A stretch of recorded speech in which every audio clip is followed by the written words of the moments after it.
আল্লাহর জন্য জীবন দেওয়া অকাতরে দেশের জন্য ইমানের জন্য এই হিম্মত সেজদাবিহীন আসবে না। স্লোগান দেওয়া যাবে।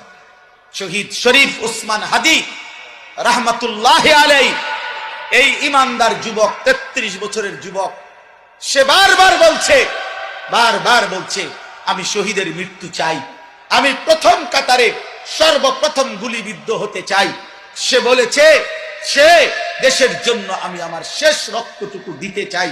এই যুবক ইমানদার ছিল, 5 ওয়াক্ত নামাজ পড়তো প্রতিদিন। খোদার কসম সে ফজরের নামাজ জামাতে পড়তো। তার বাবা আলেম ছিলেন, সে নিজে হাফেজে কোরআন ছিল। ফজরের নামাজের জন্য ক্যাম্পেইন করত, বন্ধুদেরকে উঠাইতো। ফজরের নামাজ সহ 5 ওয়াক্ত নামাজ জামাতে পড়তো। যেদিন গুলিবিদ্ধ হয়েছে সেদিন সে জুমার নামাজ পড়েই এই প্রথম ঘর থেকে মসজিদ থেকে ফিরছিল। তো এরপরে গুলিবিদ্ধ হয়েছে। আমার বন্ধু এই যুবক আল্লাহর কোরআন পড়তে পারতো বিশুদ্ধ, রসুলের হাদিস পড়তে পারতো বিশুদ্ধ। তার মা পর্দানশীল, তার স্ত্রী পর্দানশীল, তার ভাই বড় আলেম, তার বাবা বড় আলেম, সে নিজে হাফেজে কোরআন, সে আগে মাদ্রাসায় পড়ালেখা করছে।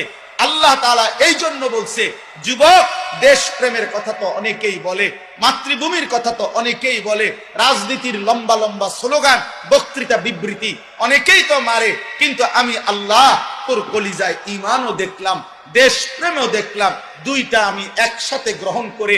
তুমি হাদি চেয়েছিলে মাত্র 500 ভোট, সে বলেছিল এইবার আমি প্রার্থী হয়ে মাত্র যদি প্রথমবার 500 ভোট পাই তাইলেই আমি ভাগ্যবান মনে করব।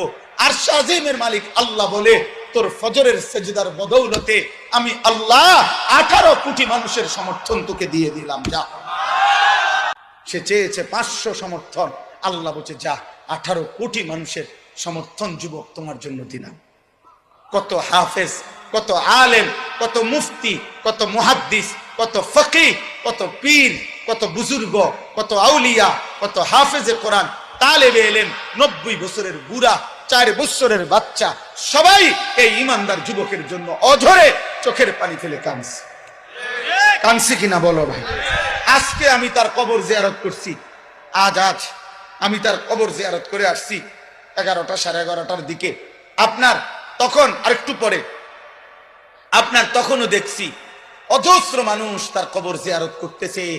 যেই দাঁড়ায় রয়েছে আমি তাকায় দেখলাম সব কাঁদতেছে, সবাই কাঁদতেছে। আমার ভাই, তার তো ব্যাপক কোনো দীর্ঘদিনের রাজনীতি করে নাই, কোনো টাকা পয়সা খরচ করে